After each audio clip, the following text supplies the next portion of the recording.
What's up, everybody? Welcome to the Pick Six Podcast, CBS Sports Daily NFL Podcast. I'm Will Brinson. I'm your host. It is Friday, January 28th at 7:30 p.m. Excuse me, Eastern Time.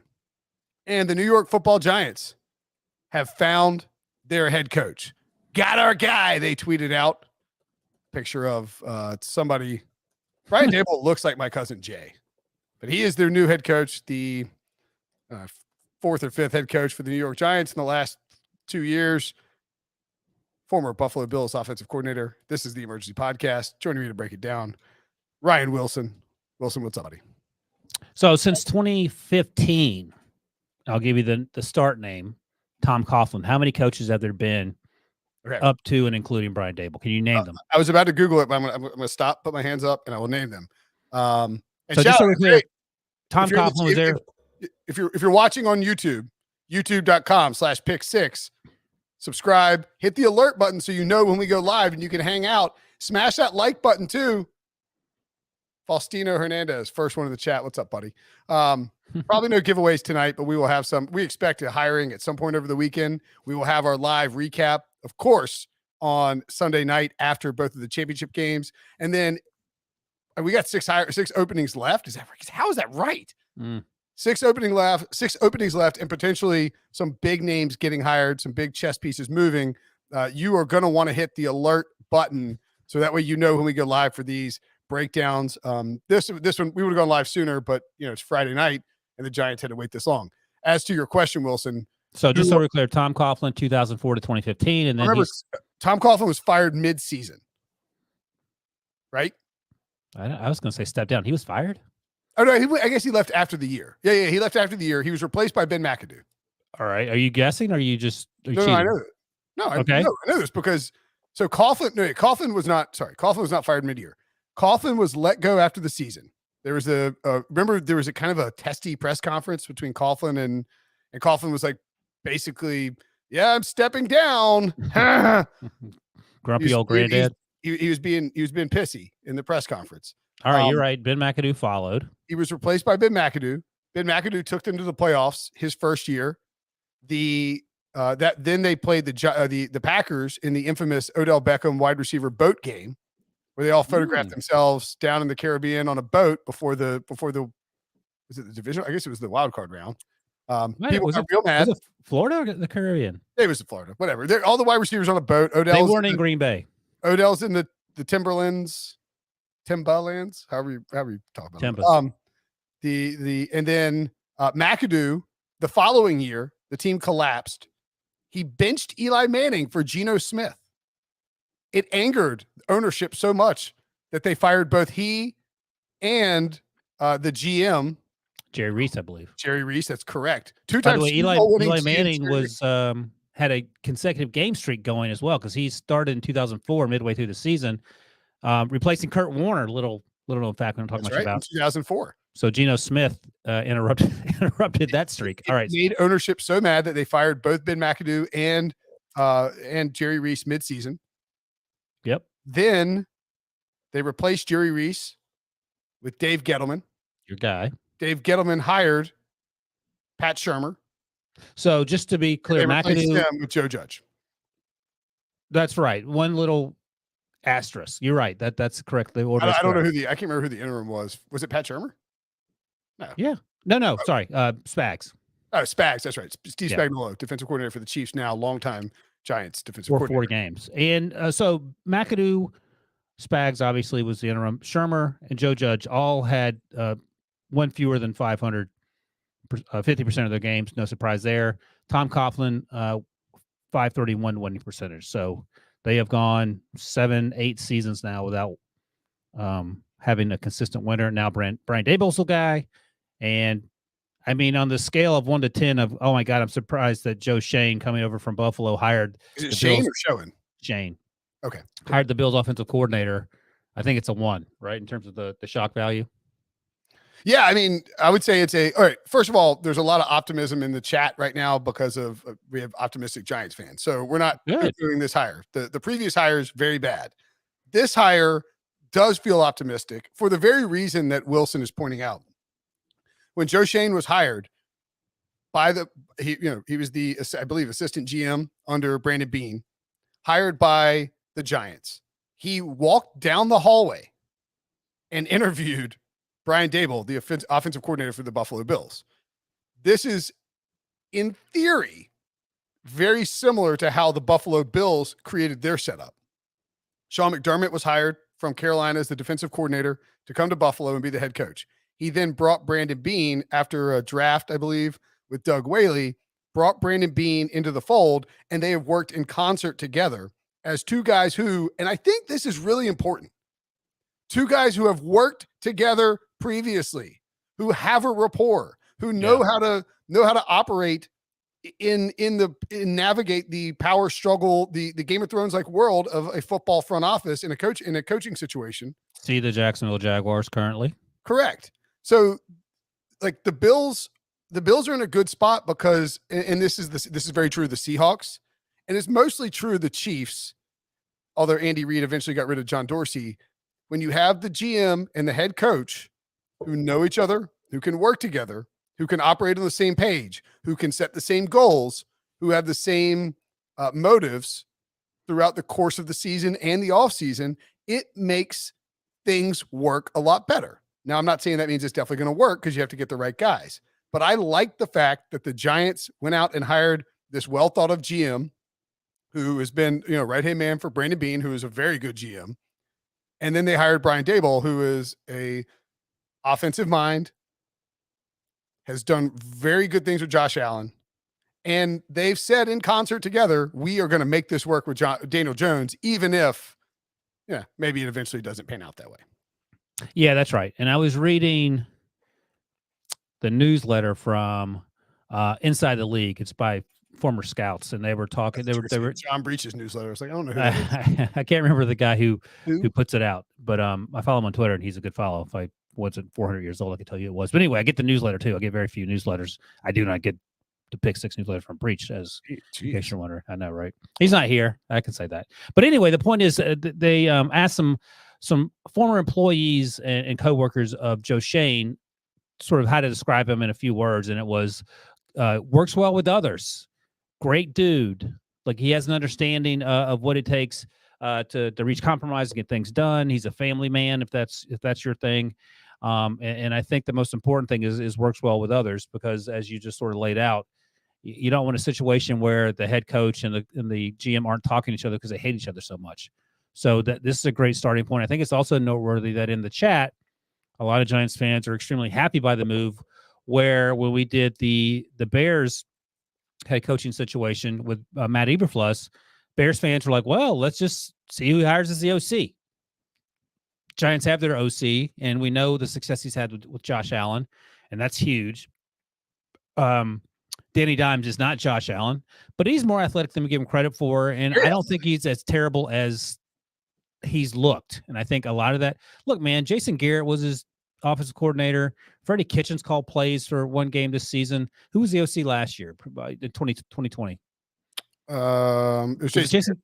Yeah. It was? Okay. And who was Shermer before that? Shermer. Okay. So, yeah, let's get someone in there. If you're on he has not gotten a fair shake of things. There's no way you can justifiably say we know who Daniel Jones is based on what we've seen from him with the Giants, because he's had 3 or 4 offensive coordinators, pretty much a terrible offensive line for the most part throughout the course of his tenure, a lack of weapons, and he's gotten banged up a bunch. It's impossible. I mean, Freddie Outhouse. And by the way, Outhouse was the replacement for Jason Garrett. That division ain't exactly setting the world on fire. No offense, Tebow. Offense taken. I don't know what that has to do with that. It's a quick turnaround if you can get Danny Dimes. Right. Yeah. I mean, it looks like the Cowboys are going to get their coaches back. We'll see how that all plays out. Dan Quinn is coming back for Dallas. Kellen Moore. He's coming back for Mike McCarthy. That's right. For his job. But yeah, I mean, I think the Giants' job has long been considered a very good job in the pantheon of NFL head coaching positions. However, after Wellington Mara died and John Mara took over, John Mara, however you pronounce it, the Giants have not done a good job of identifying head coaching candidates or identifying who might, ever since. And like, I think you could I know that Jerry Reese won Super Bowls, but a lot of people would say that, he was aided by the system that Ernie Accorsi had put in place and that he followed him and then he spent all that money in free agency. And anyway, they have relied on sort of like an internal pathway too often, I think. And now going outside of the building, like the idea that bringing back Dave Gettleman just because he was a pro personnel guy while you won Super Bowls is crazy. It set him back several years. And now they're going outside the building. Hilariously, they had to go to Buffalo to find guys from a successful organization who could step in and make things work. But I do think that the process here is good. Whether the results work out or not, TBD. Early on in this hiring process, not just for the Giants, but for the teams that have made moves so far, for the most part, the Jacksonville Jaguars and the Texans could be exceptions, but it feels like there's been a more thoughtful approach by the teams in order to find the guys that work. Maybe it's they've been taking their sweet time, Wilson. Taking their sweet ass time. But in terms of not just hiring retreads, the guys that haven't done it before, guys that are getting chances that perhaps maybe they deserve, younger guys. And I don't think you have to be 55 years old to quote unquote earn it. If you're like Mike McDonald, the OC for the 49ers, he might be 40, but he looks like he's 28. Yeah. Like that guy. I mean, he's been impressive. Kyle Shanahan clearly trusts him a lot. Same with Brian Daboll in Are you aware of Brian Daboll's first coaching job? Like in the NFL or like a high school coach or something? First ever coaching job. He was a professional hip hop dancer? No, he was a restricted earnings coach. I don't even know what that means. I assume it means his earnings were restricted in 1997 as a 22-year-old in college. What college? Alabama? Nope. I'll give you two more guesses. NC State? Nope. It wasn't William Mary. I don't think he's William Mary. It was William Mary! He was there Dang. I don't know why I'm dunking there. He was there for 1 year. Oh.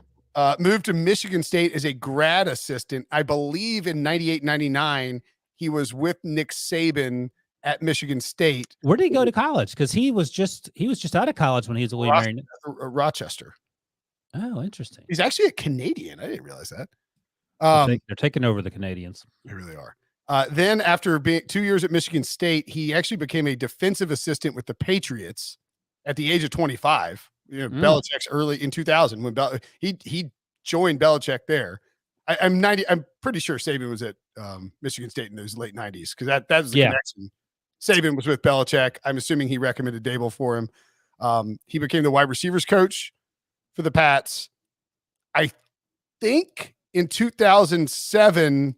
So he left the Patriots in 2000 after 2006. And I think I could be wrong with this, but I thought that he wanted to try to move up and become a quarterback's coach or something like that. And he wasn't able to get there with the Pats. So he sort of, there's I told a story the other day about he stormed out of a meeting, like put his feet up on the desk in a, am I crazy about this? I swear I heard this. Yeah, just maligning the guy just got a job. You don't even know the facts. I don't know. Is that true? No, I'm not maligning. I'm saying that he like put his feet on the desk. He was pissed that he couldn't get it promoted with the Pats. Went to the Jets with Mangini during the Spygate era. Would then, after 2 years, would then go to the Browns and be their offensive coordinator for 2 years. Moved to Miami in 2011 to be the offensive coordinator. I believe it was Brady Quinn's offensive coordinator in 2012 with the Chiefs, and then came back to the Pats in 2013 as an assistant coach, 3 years as the tight ends coach there, was hired by Nick Saban again. So hired by Nick Saban twice and Bill Belichick twice to be the offensive coordinator, and then 4 years. And then after Alabama was hired by the Bills, has been in Buffalo for 4 years as the OC. A pretty wild, I mean, like 2 stints with Saban and Belichick. Yeah, I think he's pretty well respected. Probably why Giants fans are happy. All right, so who's been hired so far? Matt Eberflus has been hired. Who else has been hired? Nathaniel Hackett. Nathaniel Hackett. Thank you, in Denver. So those are the 3 hires. Rank the hires as you see them as we sit here. It probably all depends on whether or not the Broncos get Aaron Rodgers. Because clearly, but you have to go on what you know right now. What we know right now, just in terms of helping the most improving their teams. And who's the other one that Eberflus? Yep. Hackett. And I think they're all like B pluses. I think all good hires. I like all three coaches. Let me put it to you this way: Eberflus is the only defensive side of the ball guy. Is he going to be more or less successful than Brandon Staley was in year one? Who was a defensive guy? I would say less, but I think so. They sort of fizzled down the stretch. Well, I saw where it was like Mike Florio of PFT. I tweeted this morning on Friday morning. Florio tweeted out, he's like, the Bears, sure, they hired a defensive coordinator, but now they have to hire an OC. And what if he comes in and he gets hired by somebody else and has to move on? It's like, if the Bears offense is so good that someone else is hiring their offensive coordinator to be a head coach and Justin Fields is playing that well, Bears fans will cut their like give you pints of blood to sign in right now. Yeah, it's just like the Brandon Staley thing. Justin Herbert's fine. Yeah. Just got to hire the right guy. I mean, and by the way, I would imagine if worst comes to worst, Brandon Staley could call plays offensively. He seems like a pretty sharp guy. Same with Eberflus, I would imagine. So Mike Tomlin was a wide receiver in college. He's a defensive coordinator now. I mean, or at least he calls the defensive plays as a DC. So I think it's okay to sort of blur the lines. It's not like everyone's in a box. Yeah, agreed. I don't necessarily. I would say that all three are probably. They're all good hires. I think we agree. I like all three coaches. I like all three hires. The question is, which situation is the best? Maybe you have a quarter. I like this Giant situation for Daboll in the sense that I don't hate it. You come in and you say, all right, we got some pieces on offense. I'm not going to be Jason Garrett or Freddie Kitchens. If we make it work with Daniel Jones, I am a made man in this organization. And the concern is if he makes it work in year one, they give him a huge deal and then he tanks. Yeah, that's the problem. But no, that's right. I mean, and if it doesn't work, you're like, look, we tried to make it work, guys, with your quarterback that the last guy drafted. Unfortunately, we need to try and find somebody else, a la the way the Jets did. Not that that's worked out, but yeah, I would say that all three hires are pretty like B+. I like them all. A lot going to depend on the coordinators and then obviously if Hackett is able to, if Hackett ended up bringing Rodgers to Denver, that's an A++++. Game changer. I think right now Eberflus has the best quarterback. I think right now Brian Daboll has the best chance to turn things around the quickest. Just to Ryan's point about teams being a lot more intentional with their hiring and kind of drawing out the process. Last year, our last hire, and I understand that this year the season got pushed back a week. Last year, our last hire and our last emergency podcast was David Culley, January 28th, 2 years ago. And again, season got pushed back a week this year. The last hire made was January 12th when the Browns hired Kevin Stefanski. And then we were clear of those emergency pods in January. We're gonna go into February for sure. Hopefully, hopefully they all get hired next week when I'm in Alabama. A lot of chat in the or a lot of chatter in the chat about what John Breach is doing on this on this Friday evening. Leave your best guess for what Breach is doing in the chat. Give me anything that's not. Do we want to give out his cell number and have these folks just text him straight up directly? Amazing. All of a sudden, his phone just starts blowing up. God, that'd be kind of fun. All right, let's take a quick break. When we come back, a little more Giants talk, Brian Daboll talk. So, just looking around, one thing I thought that was interesting is, I was talking with some people earlier about the NFC South. And Jason Lockenfora has a report out there that Tom Brady is planning on peacing out. If Tom Brady leaves, if Sean Payton leaves, there's a very good chance that Sam Darnold and Matt Ryan are gone after next year. Not that Sam Darnold. I'm just saying Drew Brees just retired. Like the NFC South is a total overhaul over the next 2 to 3 years. There's just no telling who's going to be good or bad coming out of the NFC South in the next 2 or 3 years. Looking at the NFC East in that same sort of vein, I mean, the Cowboys feel pretty stable, right? No. Mike McCarthy's their coach. Jerry Jones is an impulsive and impetuous. Relative to Jerry Jones things, they feel fairly stable. I was going to ask. Okay, let's do it this way. So let's rank the quarterbacks: Dak, Jalen. There's Dak and a huge gap, to be clear. Well, Danny Dimes, and then I guess Taylor Heineke for now. So who's number 2 is the question I'm getting at. I'm taking Jalen, I think. By I would probably take Daniel Jones on the Eagles.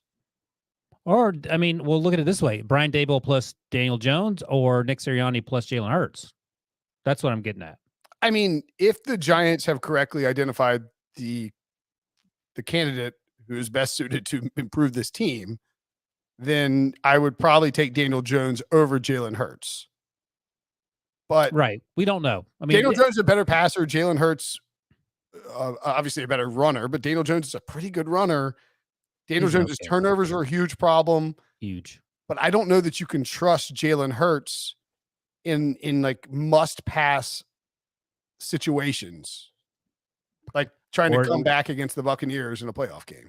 Or you really can't trust Daniel Jones. My point is that if Brian Daboll, as you alluded to, is the right guy, and that's what we don't know. I mean, he says all the right things, and his track record is great, but everyone who gets hired as a head coach has a great track record for the most part. So we'll see how that translates. I would imagine he is going to call plays. I have no idea. I don't know if he's talked about that yet or not. I'm sort of against it as a first-year coach, and just until you sort of figure things out. Ken Dorsey, according to an ESPN story, says, let's see, the Bills passing game coordinator and quarterback coach Ken Dorsey is likely to become the OC with either the Bills or the Giants, a source told Adam Schefter. So he could come in as the OC, and if he's the play caller, maybe that takes a little bit off Daboll's plate, and I'm sure they'll work close together, but just in terms of the in-game management stuff. But the Bills the Giants are in a much better situation now than they have been, it feels like, in 4 or 5 years. Yeah, again, the Giants fired Tom Coughlin because honestly, Tom Coughlin wasn't ready to go, and he'd won 2 Super Bowls with the Giants. I'm sort of the opinion, if someone's won 2 Super Bowls for your franchise, even if they were sort of luck box situations, and you have an older quarterback, that you let him ride it out. I don't know if they were luck. I mean, Coughlin's is he in the Hall of Fame? He's been a good coach for 40 years. Yeah, he might get in with 2 Super Bowls. I mean, Mike Shanahan's not. I mean, he came to Jacksonville when that organization started, and they went to the playoffs pretty quickly.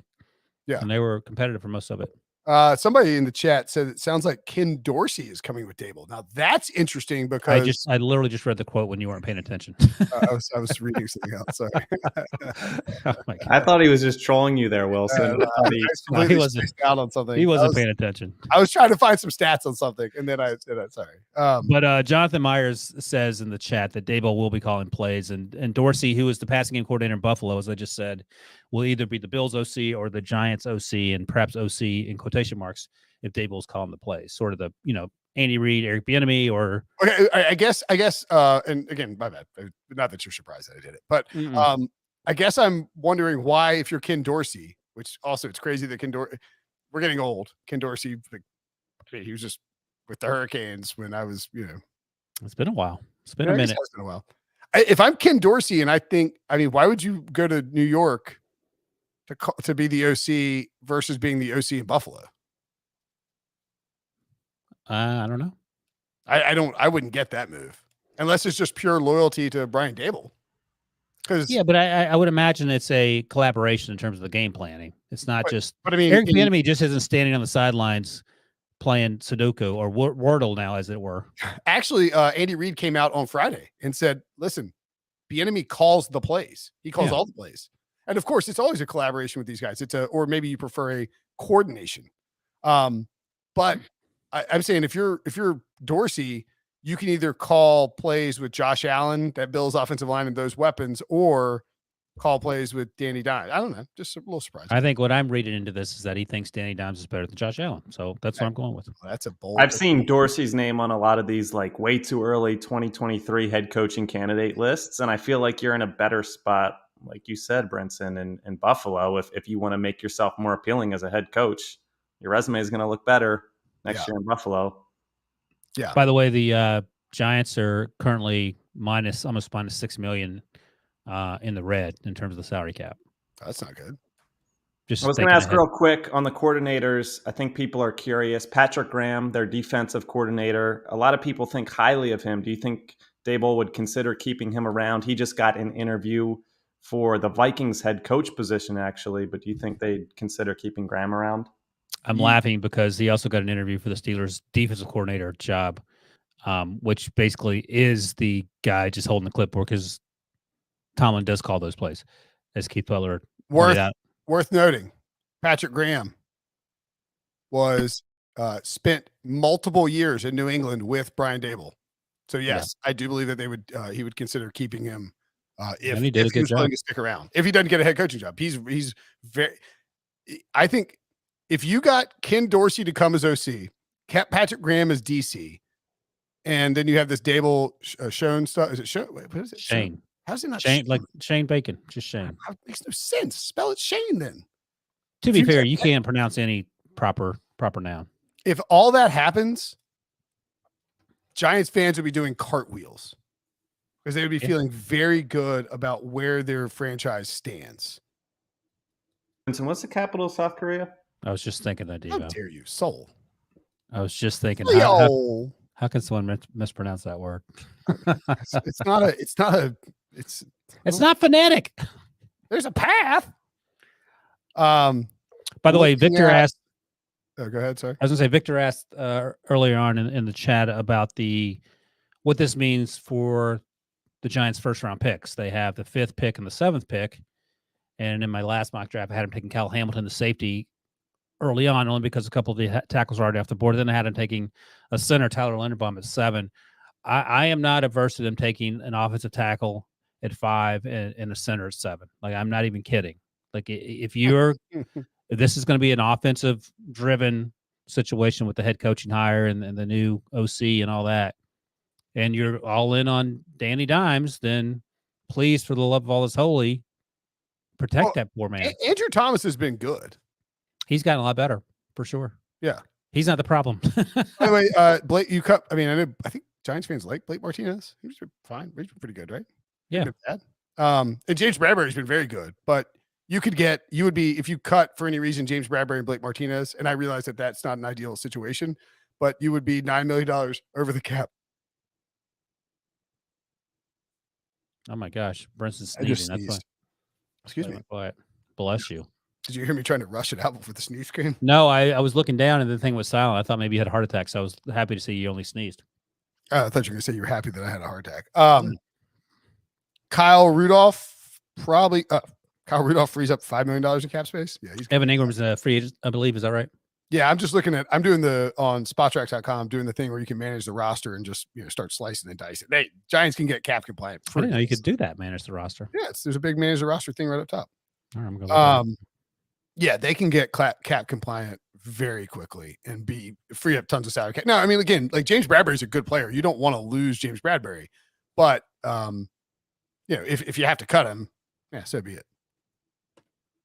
Yeah, there's a ton. Wow, this roster is really top heavy. Yeah. Leonard Williams. Man, he's taking up some space. Oh yeah. My God. They franchised him and had to pay him. Yeah, so his cap figure is like $27.3 million next year. I mean, if you needed to for any reason, you could restructure him and it frees up like $9 million in cap space. I mean, they got same with Kenny Galladay. Oh yeah, they got tons of options. This is a pretty, all things considered. Oh, this manage the roster thing is amazing. How have you never done this? I use Spot Track just to see whose contracts are expiring over the next 2 and 3 years. I never knew they had this feature. It's good at the end of the year, and if anybody's ever used it and you want to know like what moves you can make for your team, when you go to spottrack.com and then you either click manage the roster and you can restructure. And when you restructure, scroll down a little bit and you can see it. There you go, manage your roster. And so it's not that hard to talk about professional football. So like, for instance, Leonard Williams right there, right? So you're negative $12 million, roughly. Leonard Williams hit the base salary restructure there. The thing in the middle, it looks like a recycling thing. Bang, down to $3 million, because what it does is it takes his number, it pushes it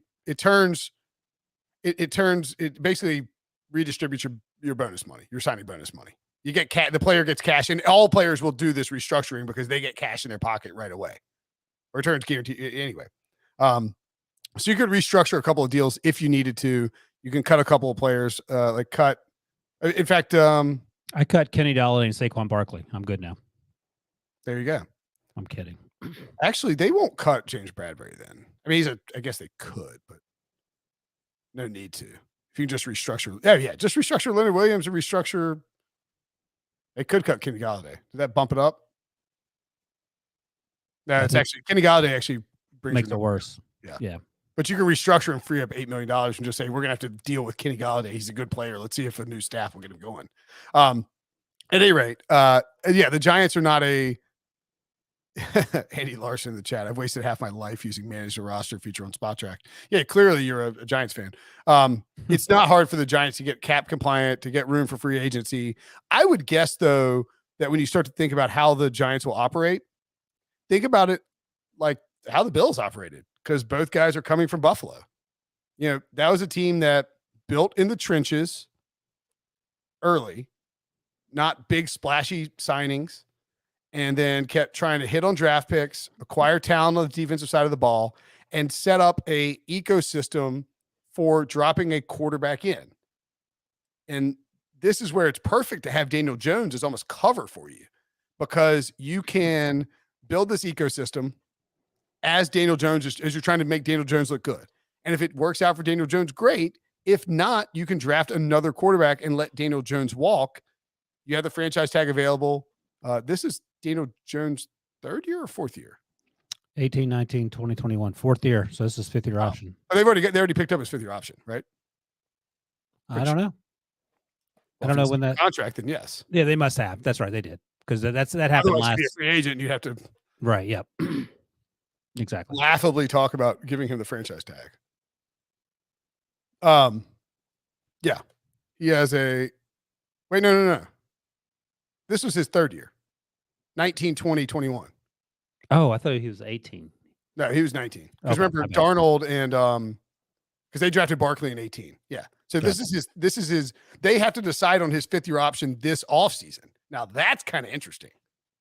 Well, that's okay. That's what I was getting at with a good year this year with Brian Daboll. Gets the most out of them. They have to re-sign him to a huge deal, and then whatever they have to decide this offseason by like May. Whether they get his fifth, they're going to get his fifth year option. I think they'll pick it up. Yeah, I mean, like if he has a good year, then they have to pay him. No. They have to decide in the next 5 months or 3 months. I understand that, but then next season they will have to decide whether they're going to pay him give him a 5-year, $35 million year deal, right? Not really. So why not? He's going to be a free agent. I think that the Giants, based on the things that have been said by the GM and by ownership, are going to pick up his fifth year option pretty easily. We are in agreement on that. Okay. What happens a year from now? If he plays great, then you try to sign him. And if he's willing to take, he's not going to give him $40 million. Well, okay. So listen up here. I agree with you. But a year from now, if he balls out because of Brian Daboll and you sign him to a $35 million a year deal and then he craps his pants. Well, then you're screwed. Yeah. Right. That's what I'm trying to convey to you. You're winced out in the wilderness. Oh, boy. You had to do that. Yeah. It's like Munson out there in the middle of nowhere. No, I think they pick up his fifth year option. So you have 2 years of Daniel Jones working with this new coaching staff. If it works out, you still have the franchise tag available to you after 2 more seasons. If it doesn't work out, you have the ability to say, all right, Daniel, we'll give you this like podunk contract, or he's not doing that. Or you draft somebody else. I'm saying if he just stinks, you can go on and draft somebody else in the draft. If you're Joe Shane and Brian Daboll, this is a good setup in terms of assuming that you have been given the actual control over the roster that we would expect any GM or coach to have.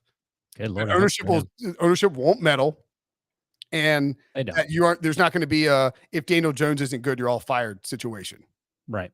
And I do think they'll be patient because the Giants have talked at length at how embarrassed they are having to constantly fire and hire new people. I will say this, though. I was thinking about this. Like, do you think that Joe Judge actually had a good interview? I think he did. I think a lot of these guys are great interviewers and they're terrible coaches. Like, I don't know what the disconnect is, not just between the Giants, but between teams that hire these guys and then who are clearly unqualified to be head coaches. I think Joe Judge could end up being an okay head coach somewhere. What gives you that sense? The problem is these guys can't come in and try to be Belichick. You didn't even answer the question. You just kept going. Well, I don't think that the Giants' job when he took it, the way that he took it and how he thought he was going to flip it around was viable. No, I agree with that. He took the Giants' job knowing that Dave Gettleman was already on the hot seat. And so, I mean, anytime I don't understand why. I know there's only 32 of them, but you take a job when there's a GM who's clearly like in trouble. Hats off to Byron Leftwich. Right. You're putting your job at risk if you take that job. Now, again, you get to be a NFL head coach, but most of the time it only happens twice. Would you rather be Byron Leftwich and take the Jacksonville job with Trevor Lawrence and Trent Baalke, or Byron Leftwich staying in Tampa Bay knowing that Tom Brady's going to retire? I don't want anything to do with Trent Baalke. I'm with you. I will coach up Blaine Gabbert, Kyle Trask, Jeff Garcia, whoever ends up being the quarterback.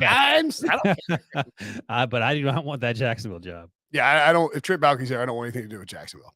And by all accounts, there have been multiple people who have said, no, thank you to Jacksonville because of the Trent Baalke situation. All right, smash that like button. We're not giving away a $100 Paramount Plus gift card, of course. If you haven't hit it, though, we did give away a bunch of $100 gift cards last week. At least three. We've got some may say 6. What? We gave away 6? We gave away $600? Some may say 6. Maybe a Breach is watching Paramount Plus right now. Maybe that's what he's doing. Breach is doing something. Hit the like button if you haven't hit it already. We're probably going to bounce here in a second. We'll be back, of course, Sunday night. Make sure and hit the next to subscribe. There is a bell button, and you'll get alerts when we go live. When we go live, we give away gift cards. We recap playoff games. We'll be back after, of course, the Super Bowl. Still a couple Brinson Sucks hats remaining. Oh, yeah. Just a couple, huh? We're whittling down. I think we're at like 5 or 6 left, though. Wow. We're going to start seeing those things in the wild. I can't wait. And of course, we have 6 head coaching hires to be made. So we'll be probably on this channel a lot next week. Please let them happen next week. Oh, that's right. You'll be in Mobile, Alabama. Oh, man. You know, we might get a lot of Sully, Devo, or maybe just you and me, Devo. Yeah. The people pine for the Debo Brinson pods. Yeah, you can't trust Breach. You don't know where he is. God almighty. He's rogue. All right. Thanks for listening. Thanks for watching. This is the Brian Daboll Emergency Podcast for Wilson, Brinson, and for Debo, of course.